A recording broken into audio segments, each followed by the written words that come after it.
Harry Potter was a highly unusual boy in many ways. For one thing, he hated summer holiday more than any other time of year. For another, he really wanted to do his homework, but was forced to do it in secret, in the dead of night. And he also happened to be a wizard. It was nearly midnight, and he was lying on his front in bed, the blankets drawn right over his head like a tent, a torch in one hand and a large leather-bound book, A History of Magic by Bathilda Bagshot, propped open against the pillow. Harry moved the tip of his eagle feather quill down the page, frowning as he looked for something that would help him write his essay, which burning in the 14th century was completely pointless discard. The quill paused at the top of a likely-looking paragraph. Harry pushed his round glasses off his nose, moved his thoughts closer to the book and read. The magic people, more commonly known as muggles, were particularly afraid of magic in medieval times, but not very good at recognizing it. On the rare occasion that they did catch a real witch or wizard, burning had to effect whatsoever. The witch or wizard would perform a basic flame-freezing charm and then pretend to shake with pain while enjoying a gentle, tickling sensation. Indeed, Gwendoline, the weird, enjoyed being burned so much that she allowed herself to be caught no fewer than 47 times in various disguises. Harry put his quill between teeth and reached underneath his pillow for his ink bottle and a roll of parchment. Slowly and very carefully, he unscrewed the ink bottle, dipped his quill into it, and began to write, pausing very now and then to listen.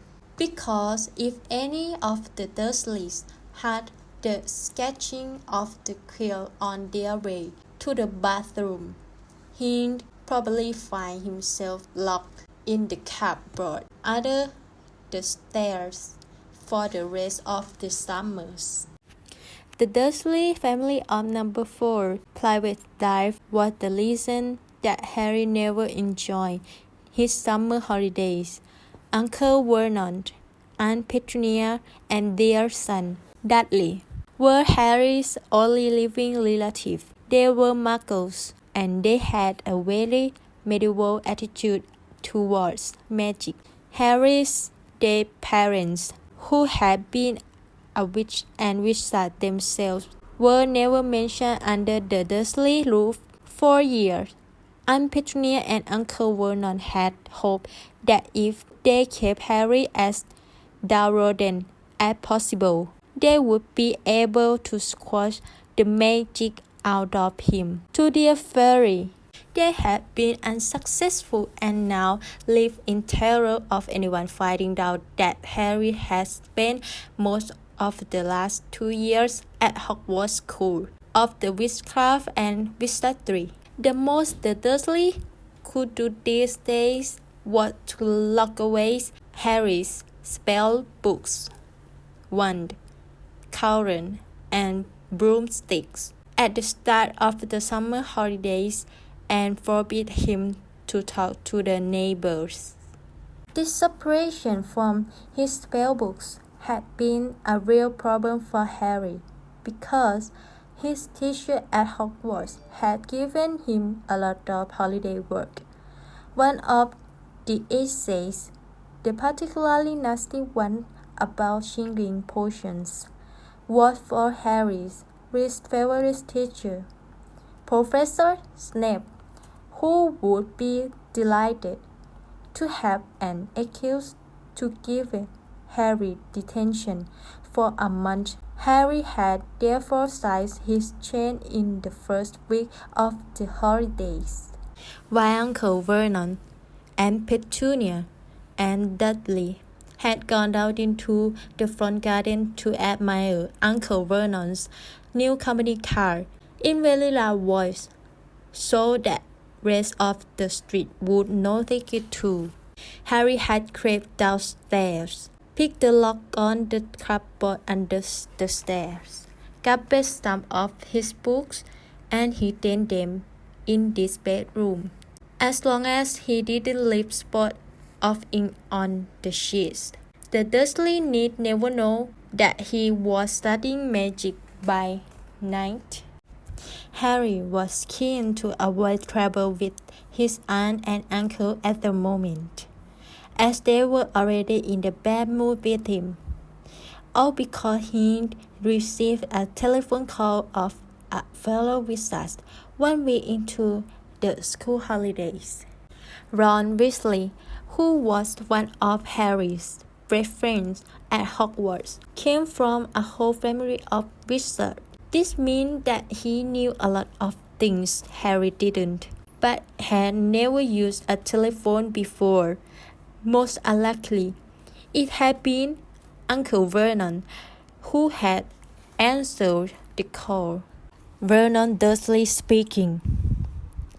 Harry, who happened to be in the room at the time, froze as he heard Ron's voice answer.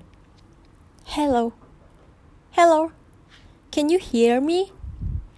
I want to talk to Harry Potter. Ron was yelling so loudly that Uncle Vernon jumped and held the receiver a foot away from his ear, staring at it with an expression of mingled fury and alarm. Who is this? He rolled in the direction of the mouthpiece. Who are you? Ron Weasley. Ron below back as thought he and Uncle Vernon were speaking from opposite ends of a football pitch. I'm a friend of Harry's from school. Uncle Vernon's small eye swiveled around to Harry, who was rude to the sport. There is no Harry Potter here, he roared, now holding the receiver at arm's length. I thought frightened it might explode. I don't know what school you are talking about. Never contact me again. Don't you come near my family. And he threw the receiver back onto the telephone as if dropping a poisonous spider. The role that had followed had been one of the worst ever. How dare you give this number to people like you? Uncle Vernon had slowed paying Harry Potter's speed. Ron obviously realized that he got Harry into trouble because he hadn't called again. Harry's daughter, best friend from Hogwarts, Hermione Granger, hadn't been in touch either. Harry suspected that Ron had warned Hermione not to call, which was a pity because Hermione, the cleverest witch in Harry's year, had Muggle parents, knew perfectly well how to use a telephone, and would probably have had enough sense not to say that she went to Hogwarts. So Harry had had no word from any of his wizarding friends for 5 long weeks, and this summer was turning out to be almost as bad as the last one. There was just one very small improvement. After swearing that he wouldn't use her to send letters to many of his friends, Harry had been able to let his aunt, Hedwig, out that night. Uncle Vernon had given in because of the racket Hedwig made if she was locked in her cage all the time. Harry finished writing about Gwendoline, the weird, and paused to listen again. The silence in the dark house was broken only by the distant grunting snorts of his enormous cousin, Dudley. It must be very late. Harry's eyes were itching with trying perhaps he'd finish the essay tomorrow night. He replaced the top of the ink bottle, pulled an old pillowcase from under his bed, put the torch, a history of magic, his essay quill and ink inside, got out of bed and hid the lot under a loose floorboard under his bed. Then he stood up, stretched, and checked the time on the luminous alarm clock on his bedside table. It's 1 o'clock in the morning. Harry's stomach gave a funny jolt. He had been 13 years old without realizing it for a whole hour. Yet another unusual thing about Harry was how little he looked forward to his birthday. He had never received a birthday card in his life. The Dursleys had completely ignored his last two birthdays, and he had no reason to suppose they would remember this one. Harry walked across the dark room past Hedwig's large, empty cage to the open window. He leaned on the sill. The cool night air present on his face after a long time under the blanket. Hedwig had been absent for 2 nights now. Harry wasn't worried about her. She'd been gone this long before, but he hoped she'd be back soon. She was the only living creature in this house who didn't flinch at the sight of him. Harry, though still rather small and skinny for his age, has grown a few inches over the last year. His jet black hair, however, was just as it always had been, stubbornly untidy. Whatever he did to it, the eyes behind his glasses were bright green, and on his forehead, clearly visible through his hair, was a thin scar shaped like a bowl of lightning. Of all the unusual things about Harry, this scar was the most extraordinary of all. It was not as the Dursleys had pretended for 10 years, a souvenir of the carcass that had killed Harry's parents, because Lily and James Potter had not died in a car crash. They had been murdered by the most feared dark wizards for 100 years, Lord Voldemort. Harry had escaped from the same attack with nothing more than a scar on his forehead. When Voldemort cursed, instead of killing him, had rebounded upon it. Originator buried alive, Voldemort had fled. But Harry had come face to face with him since at Hogwarts, remembering their last meeting as he stood at the dark window. Harry had to admit he was lucky even to have reached his 13th birthday. He scanned the starry sky for a sign of Hedwig, perhaps soaring back to him, with a dead mouth dangling from her beak, expecting place, gazing absently over the rooftop. It was a few seconds before Harry realized what he was seeing. Silhouette against the golden moon and growing larger every moment was a large, strangely lopsided creature, and it was flapping in Harry's direction. He stood quite still, watching it sink lower and lower. For a split second, he hesitated, his hand on the window latch, wondering whether to slam it shut. But then the bird-sized creature saw over one of the street lamps of Pirate Drive, and Harry, realizing what it was left aside. Through the window saw trio, two of them holding up the third, which appeared to be unconscious. They landed with a soft flump on Harry's bed, and the middle of which was large and gay Q, light over and lay motionless. There was a large package tied to its legs. Harry recognized the unconscious all at once. His name was Errol, and he belonged to the Weasley family. Harry dashed to the bed at once, untied the cord around Errol's leg, took off the parcel, and then carried Errol to Hedwig's cage. Errol opened one belly eye, gave a feeble hoot of thanks, and began to cough some water. Harry turned back to the remaining of one of them.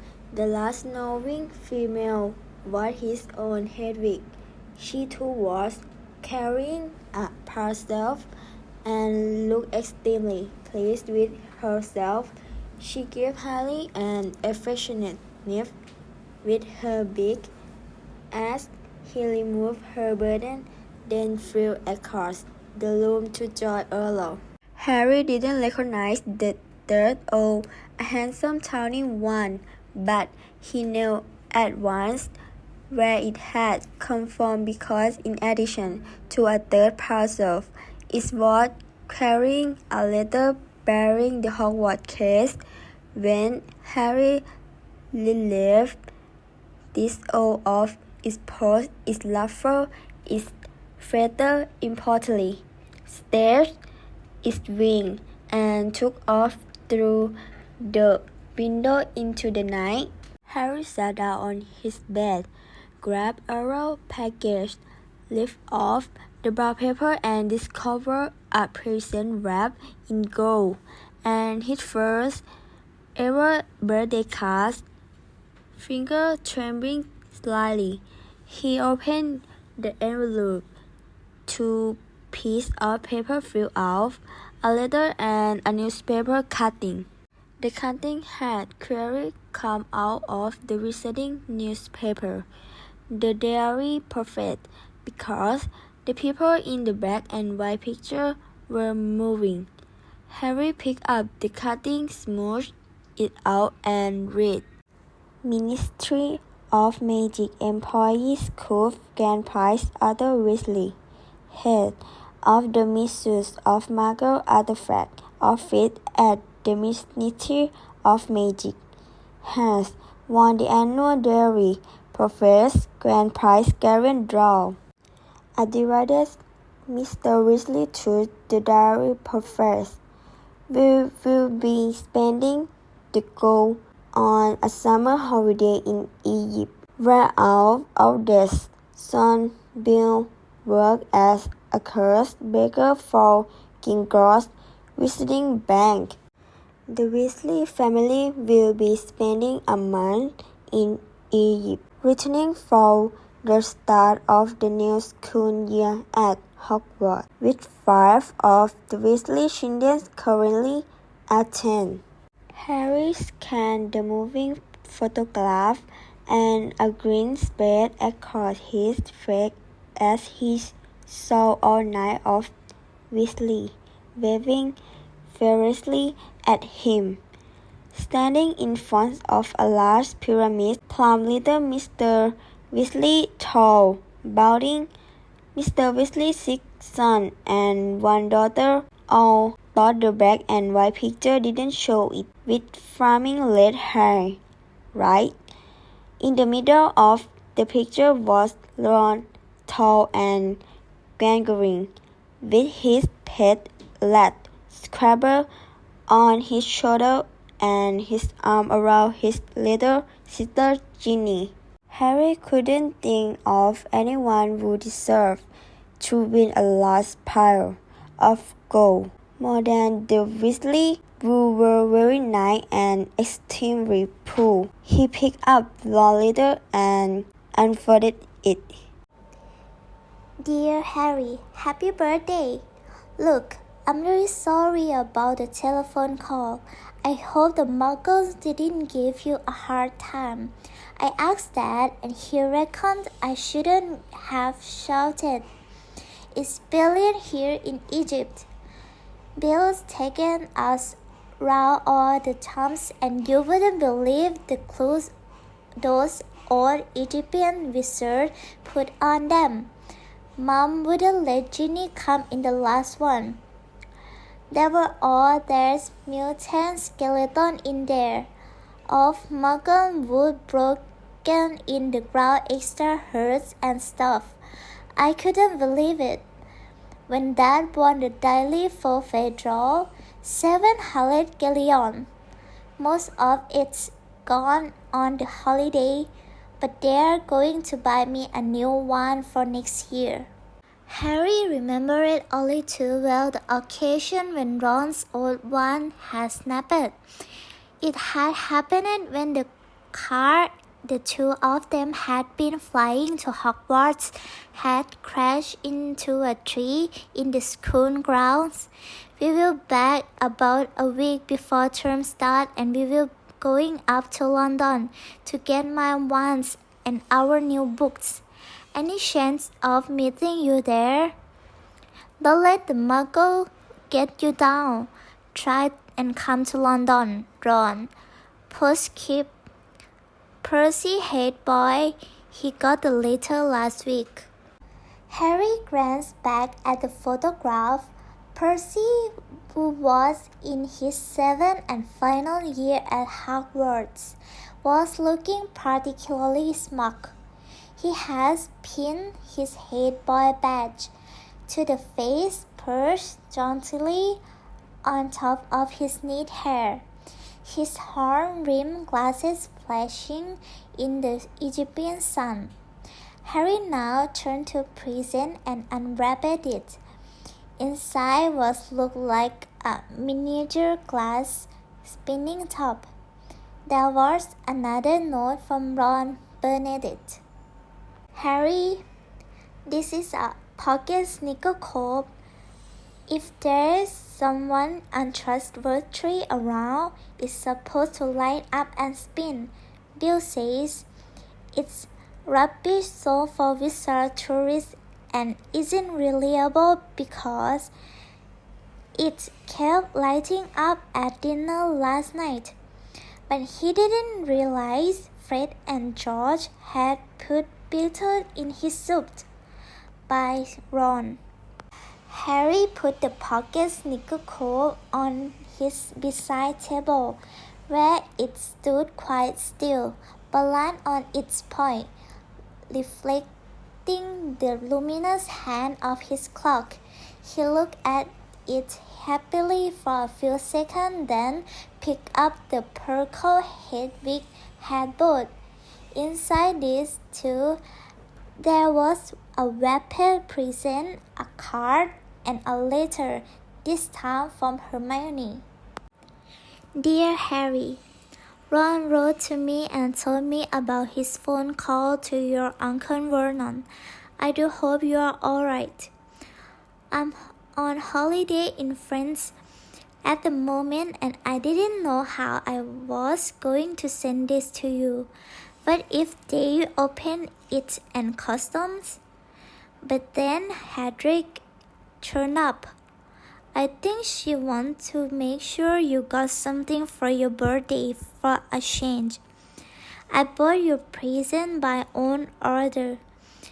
There was an advertisement in the Daily Forfeit. I've been getting it delivered. It's so good to keep up with what's going on in the wizarding world. Did you see the picture of Ron and his family a week ago? I bet he's running around. I'm really jealous. The ancient Egyptian wizard and fascinating. There is something interesting local history of witchcraft here too. I have rewritten my whole history of magic essay to include some of things I found out. I hope it's not too long. It's 2 rows of parchment, more than Professor Binns asked for. Ron says he's going to be in London in the last week of the holidays. Can you make it? Will your aunt and uncle let you come? I really hope you can. If not, I will see you on the Hogwarts Express on September the 1st. Love from Hermione. Postscript. Ron says Percy hates boy. I bet Percy's really pleased. Ron doesn't seem too happy about it. Harry laughed again as he put Hermione's letter aside and picked up her present. It was very heavy. Knowing Hermione, he was sure it would be a large book full of difficult spells, but it wasn't. His heart gave a huge bound as he ripped back the paper and saw sleek back letter case with silver words stamped across it. Boomstick Servicing Kit. Wow, Hermione! Harry whispered, unzipping the case to look inside. There was a large jar of Fleetwood's high-finish handle polish, a pair of gleaming silver tail twig clippers, a tiny brass compass to clip onto your broom for long journeys, and a handbook of do-it-yourself broom care. Apart from his friends, the thing that Harry missed most about Hogwarts was Quidditch. The most popular sport in the magical world, highly dangerous, very exciting, and played on broomsticks. Harry happened to be a very good Quidditch player. He had been the youngest person in the century to be picked for one of the Hogwarts house teams. One of Harry's most prized possessions was his Nimbus 2000 racing broom. Harry put the leather case aside and picked up his last parcel. He recognized the untidy scrawl on the brown paper at once. This was from Hagrid, the Hogwarts gamekeeper. He tore off the top layer of paper and glimpsed something green and leathery, but before he could unwrap it properly, the parcel gave a strange quiver, and whatever was inside it snapped loudly as though it had jaws. Harry froze. He knew that Hagrid would never send him anything dangerous on purpose. But then Hagrid didn't have a normal person view of what was dangerous. Hagrid had been known to befriend giant spiders by vicious three-headed dogs from men in pubs and sneak illegal dragon eggs into his cabin. Harry poked the parcel nervously. It snapped loudly again. Harry reached for the lamp on his bedside table, gripped it firmly in one hand, and raised it over his head, ready to strike. Then he seized the rest of the wrapping paper in his other hand and pulled. And out fell a book. Harry just had time to register its handsome green cover, emblazoned with the golden title, The Monster Book of Monsters, before it flipped onto its edge and scuttled sideways along the bed like some weird crab. Uh-oh, Harry muttered. The book toppled off the bed with a loud clunk. They shuffled rapidly across the room. Harry followed it stealthily. The book was hiding in the dark space under his desk. Praying that the Dursleys were still fast asleep, Harry got down on his hands and knees and reached toward it. Ouch! The book snapped shut on his hand and then flapped past him, still scuttling on its covers. Harry scrambled around, threw himself forward, and managed to flatten it. Uncle Vernon gave a loud, sleepy grunt in the room next door.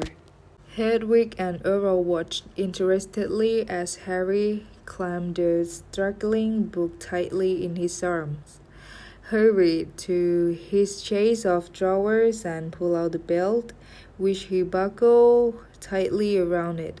The monster book shuddered angrily but could no longer flap and snap. So Harry threw it down on the bed and reached for Hagrid's card. Dear Harry, happy birthday. Think you might find this useful for next year. Won't say no more here. Tell you when I see you. Hope the muggles are treating you right. All the best, Hagrid. It struck Harry as ominous that Hagrid thought a bidding book would come in useful, but he put up Hagrid's card next to Ron and Hermione's, grinning more broadly than ever. Now there was only the letter from Hogwarts left. Noticing that it was rather thicker than usual, Harry slid open the envelope, pulled out the first page of parchment within, and read. Dear Mr. Potter, please note that the new school year will begin on September the 1st. The Hogwarts Express will leave from King's Cross Station platform 9 3/4 at 11 o'clock. Third years are permitted to visit the village of Hogsmeade at certain weekends. Please give the enclosed permission form to your parent or guardian to sign. A list of books for next year is enclosed. Yours sincerely, Professor M. McGonagall, Deputy Headmistress. Harry pulled out the Hogsmeade permission form and looked at it. No longer grinning, it would be wonderful to visit Hogsmeade at weekends. He knew it was an entirely resorting village, and he had never set foot there. But how on earth was he going to persuade Uncle Vernon or Aunt Petunia to sign the form? He looked over at the alarm clock. It was now 2 o'clock in the morning.